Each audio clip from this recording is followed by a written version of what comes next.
আমরা বলেছি যে কুকি চীনের বিরুদ্ধে যে অভিযান সেটা আমাদের চলছে।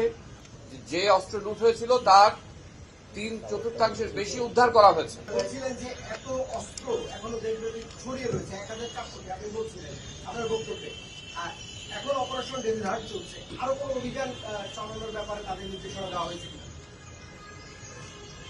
আপনাকে একটা জিনিস মনে রাখতে হবে যে প্রায় 6,000টি অস্ত্র লুট হয়েছিল, তার মানে তার 3 ভাগের 4 ভাগ কিংবা তারও বেশি উদ্ধার হয়ে গেছে। এটা একটা বড় সাফল্য আমি বলবো। যে অস্ত্র লুট হয়েছিল তার 3/4 বেশি উদ্ধার করা হয়েছে।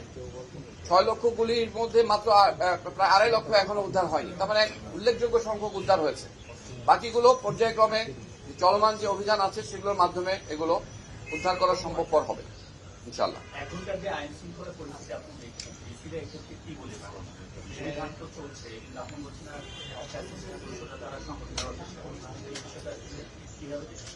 এটা দিক নির্দেশনার মধ্যে আমরা উল্লেখ করেছি যে এটার জন্য সজাগ থাকতে হবে। চলমান অভিযান যেটা আছে সেটা চলবে এবং আমাদের সকলকে সজাগ থাকতে হবে, সতর্ক থাকতে হবে এবং প্রয়োজন হলে যখন যেখানে প্রয়োজন হবে সরকার সেখানে ব্যবস্থা নেবে। তারা তাদের নিজ নিজ জেলায় স্পেসিফিক যে সমস্যাগুলো আছে সেগুলো উপর আলোকপাত করেছেন যে আমার এই জায়গায় আমার একটা অভিযান দরকার বা আমার এই কাজটা দরকার। আমরা সেটা উত্তর দিয়েছি বা তাকে কিভাবে আরো তাকে ওই সাপোর্টটা ওই ডিসি থেকে ওই সাপোর্টগুলো দেওয়া যায় সেটা নিয়ে আমরা আলোচনা করেছি।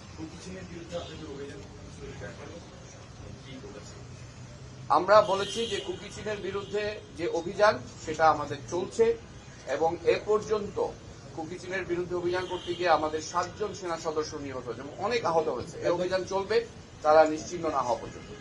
তাই হচ্ছে সরকার, মানুষের জন্য তারাই সরকার। কাজেই যে সুযোগ সুবিধা যেগুলো নিশ্চয়তা বিধান করার কথা এটা তাদেরকেই করতে হবে। এই বক্তব্য দিয়ে আমি তাদের সাফল্য কামনা করে আমার বক্তব্য শেষ করছি। আমি যেটা উল্লেখ করেছি কয়েকটি অঞ্চলে যেমন নরসিংদীর 6টি ইউনিয়ন একটু চরাঞ্চল, দুর্গম, ইনএক্সেসেবল, সেখানে সন্ত্রাসী কর্মকাণ্ড বৃদ্ধি পাচ্ছে বা মানুষ হত্যা হচ্ছে, নিহত হচ্ছে, সেখানে অভিযান পরিচালনা করতে চান, সেখানে স্পেশাল অপারেশন দরকার।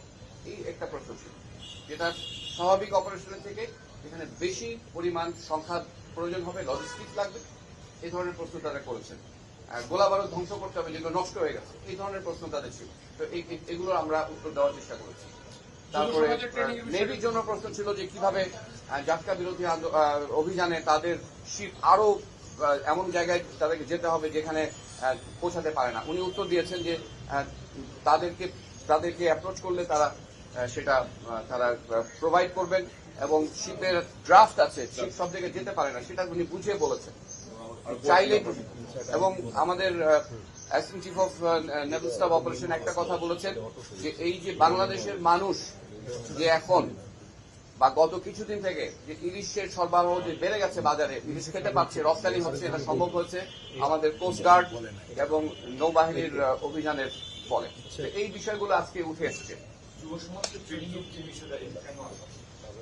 এটা one of the deputy commissioner উনি বলেছেন এবং এটা অলরেডি কিন্তু আমাদের যে চিফ অফ জেল স্টাফ উনি বলেছেন। আমি ওনাকে অনুরোধ করছি, উনি একটা সুন্দরভাবে বলেছেন যে আমাদের আনসার বিডিপির মাধ্যমে প্রত্যেক উপজেলায় প্রত্যেক ইউনিয়নে একটা করে কোম্পানি অলরেডি ট্রেনিং দেওয়া হচ্ছে। একটা করে কোম্পানি প্রশিক্ষিত প্রত্যেক ইউনিয়নে একটা বিডিপি কোম্পানি রেজ করা আছে, তারা পর্যায়ক্রমে তারা ট্রেনিং করছে। এটা অলরেডি এক্সিস্টিং আছে সীমিত আকারে। একজন ডিসি রিকোয়েস্ট করেছিলেন যে এটাকে আরো ব্যাপক আকারে করা যায় কিনা। এটা একটা রাজনৈতিক সিদ্ধান্তের ব্যাপার, এটা আর্থিক সংশ্লিষ্টতা আছে, সেটা আমার মনে হয় আমরা চিন্তা করতেই পারি। এবং আমরা জানিয়েছি এটা যদি সরকার আমাদেরকে নির্দেশনা দেয়, এটা একটা জনগণের সিদ্ধান্ত, সরকারের সিদ্ধান্ত, নির্দেশনা পেলে আমাদের সশস্ত্র বাহিনী এটা করতে প্রস্তুত।